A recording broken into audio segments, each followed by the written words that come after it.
Monsieur le Premier ministre, Messieurs les ministres, Mesdames, Messieurs, c'est un grand honneur pour moi de pouvoir m'adresser à vous depuis la Géorgie. J'aurais souhaité pouvoir, comme c'était prévu, participer directement aux débats qui vont se dérouler sur un thème qui est extrêmement actuel et extrêmement important pour mon pays, pour la Géorgie aujourd'hui. Nous sommes à un moment tournant et décisif où tous les regards sont tournés bien évidemment vers l'Ukraine, vers la Russie, les États-Unis et vers l'Europe, où pour la première fois on voit l'Europe présenter un front uni comme elle n'en a jamais montré depuis en tout cas longtemps, sur le sujet de la sécurité, sur le sujet de la défense, sur le sujet de l'avenir de l'intégrité territoriale de l'Ukraine et comment réagir à l'agression militaire de la Russie. L'Europe montre qu'elle est prête à faire des efforts extrêmement importants dans le domaine de la défense afin de dissuader des agressions futures. Elle montre qu'elle est prête à faire des efforts importants pour être un acteur international que l'on ne peut ignorer, ni du côté américain, ni du côté russe, et qu'elle est prête à montrer son soutien à ce pays qui se défend contre une agression étrangère et qui défend sa souveraineté, son intégrité territoriale. Ça, c'est le premier défi. Et c'est effectivement aujourd'hui le plus important.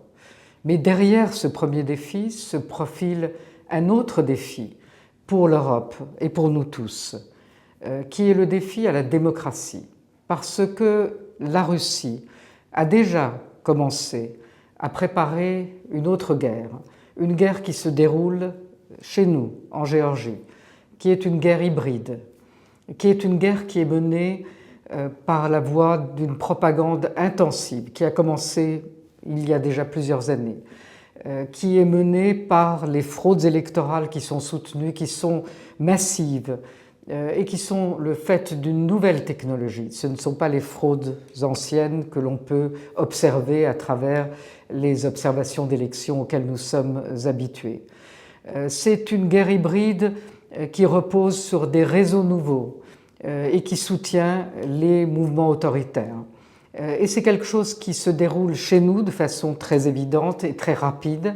On peut parler presque d'une capture d'État dans le cas de la Géorgie, mais qui se déroule aussi dans beaucoup d'autres endroits, qui s'est déroulé en Roumanie où il y a eu une tentative d'utiliser les élections pour là aussi prendre pied dans ce pays démocratique. C'est quelque chose que l'on a déjà vu en Moldavie et que l'on, je l'espère pas, mais que l'on reverra peut-être lors des élections prochaines en Moldavie.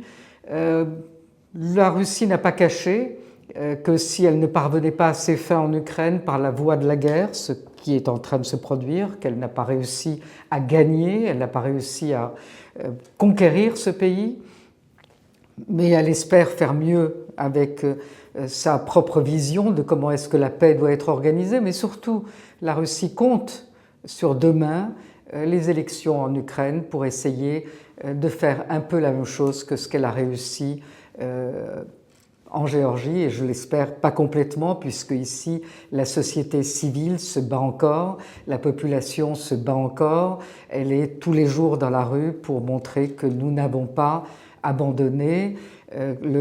L'avenir européen de la Géorgie reste ce qui unit la population géorgienne, même si on essaye de lui arracher l'État, de lui arracher son indépendance.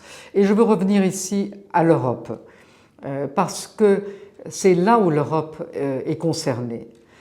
Pas seulement parce que la Géorgie est peut-être capturée aujourd'hui sans frais par une Russie qui n'a pas réussi à capturer l'Ukraine, cette région du Caucase qui est extrêmement importante pour l'avenir demain de l'Union européenne, pour son avenir extérieur, économique, où aujourd'hui l'Azerbaïdjan et l'Arménie se tournent vers le monde occidental et se tournent vers la paix.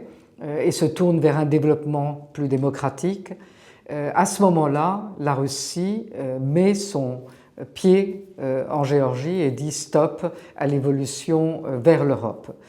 Et l'Europe a une responsabilité parce qu'ici c'est la démocratie qui est en jeu et que l'Europe doit inventer les armes, pas seulement pour se défendre et pour dissuader la Russie demain d'une nouvelle agression militaire, mais aussi pour dissuader la Russie d'essayer de capturer des démocraties par ces guerres hybrides auxquelles elle est en train de se familiariser.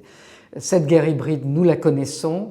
Cela veut dire qu'il faut mieux surveiller, dissuader, prévenir, consolider le système électoral pour empêcher, justement, ça veut dire d'abord étudier ce qui s'est passé et savoir quels sont les moyens qu'utilise la Russie pour essayer de prévenir de nouvelles fraudes électorales. C'est plus que des fraudes, c'est une guerre électorale que la Russie mène qui utilise les moyens démocratiques contre les démocraties. Également la propagande, l'utilisation de tous les réseaux sociaux d'une façon très technologiquement pensée. Ça aussi, c'est quelque chose à laquelle l'Union européenne, les Européens doivent consacrer plus de moyens pour prévenir ces propagandes, pour essayer d'être à la hauteur de ces propagandes qui essayent de disséminer des idées et de réellement essayer de sabrer les valeurs européennes.